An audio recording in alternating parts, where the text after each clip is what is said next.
saya Ade Prasmono. My name is Hamadita Anggraini. We are from Madrasah Aliyah Negeri 1 Bungo, Provinsi Jambi. Now, we are to present about our research with title Tembesi, kota singgah terbesar dalam perdagangan rempah abad 17 sampai 19 di timur Sumatera. Penelitian ini dilatar belakangi oleh fakta bahwasannya wilayah Sumatera telah dikenal sebagai wilayah pengekspor rempah-rempah. Hal ini dapat dilihat dalam penelitian Nurdin Hussein Akademika 2008 halaman 3-26. Namun, fakta yang mengejutkan adalah salah satu daerah penting penghasil rempah-rempah, terutama lada pada abad ke-15, malahan adalah Jambi.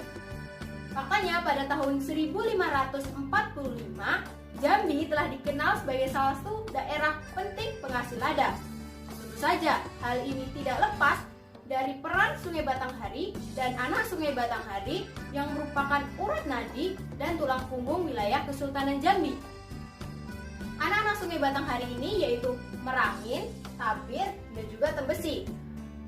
Uniknya lagi, Tembesi merupakan salah satu anak sungai yang paling berperan penting pada saat itu.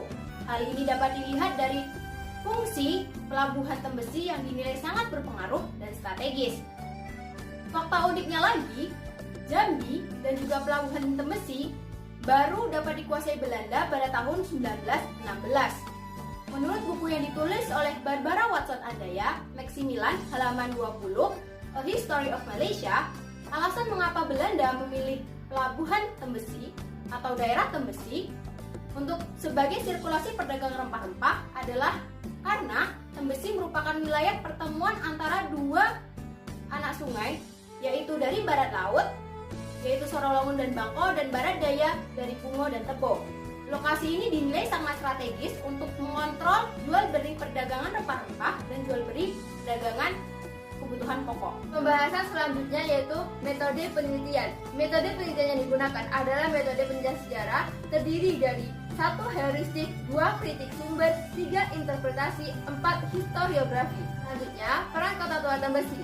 Di bawah pemerintahan kolonial Belanda, kota Muara Tembesi dijadikan ibu kota dan memiliki peran sebagai salah satu kota yang dijadikan untuk menjalankan administrasi pemerintahan Belanda. Fakta ini dapat dilihat dari Jurnal Situswada Zona Titian Volume 1 nomor 2 Desember 2017. Adapun komoditas yang ada di Muara Tembesi, Jambi dinilai sebagai wilayah penting bagi perdagangan internasional karena memiliki lada yang berlimpah. Pada tahun 1750, ekspor lada Jambi sudah mencapai 80% lebih. Hal ini dapat dilihat dari Jurnal Indayanti et al. 2013 halaman 76. Tembakau juga merupakan salah satu komoditas yang ada di Muara Tembesi. Pada tahun 1929, 8.000 kilo tembakau sudah diproduksi dari Jambi. Fakta ini dapat dilihat dari buku The Jambi Birthright Titideman 1874-1944. Selanjutnya, pembahasan mengenai sistem perdagangan yang dipakai di Tembesi. Sistem perdagangan yang dipakai di Tembesi adalah sistem perdagangan substitusi yang sama pula dipakai oleh Kesultanan Jambi. Karena memang Tembesi sendiri yang masih di bawah kekuasaan Kesultanan Jambi.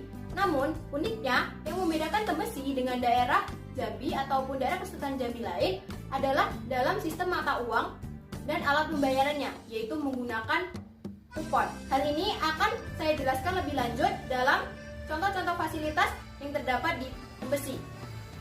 Fasilitas yang pertama yaitu kantor pemerintahan pusat. Dapat dilihat pada gambar berikut.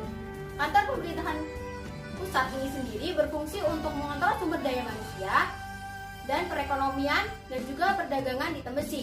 Dan yang kedua, fasilitas yang paling bersejarah dan penting dalam sistem perdagangan di Tembesi adalah Rumah Tuan Kupon. Rumah Tuan Kupon ini sendiri berfungsi sebagai tempat penukaran dari hasil hutan maupun rempah-rempah untuk ditukarkan dan ditimbang dan dijual kembali kepada tuan kupon dan akan dihargai dengan mata uang kupon. Nah, kupon ini akan difungsikan sebagai mata uang sebagaimana mestinya. Kesimpulan yang dapat diambil dari penelitian ini adalah kota Muara Tembesi memiliki peran yang sangat penting sebagai kota singgah pada abad 17 sampai 19. Hal ini dibuktikan dengan pembangunan fasilitas yang didirikan oleh Belanda pada abad 18 di wilayah Muara Tembesi.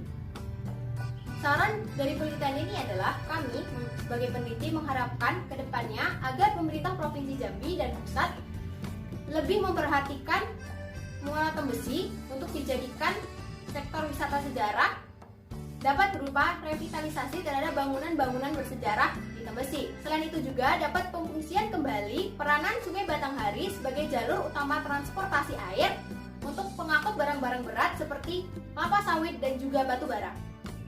Thank you for attention. Sungai Batanghari punya Arah barat milik pribumi. Kota Tembesi, kota dagang rempah, warisan sejarah dari Jambi. Wassalamualaikum warahmatullahi wabarakatuh.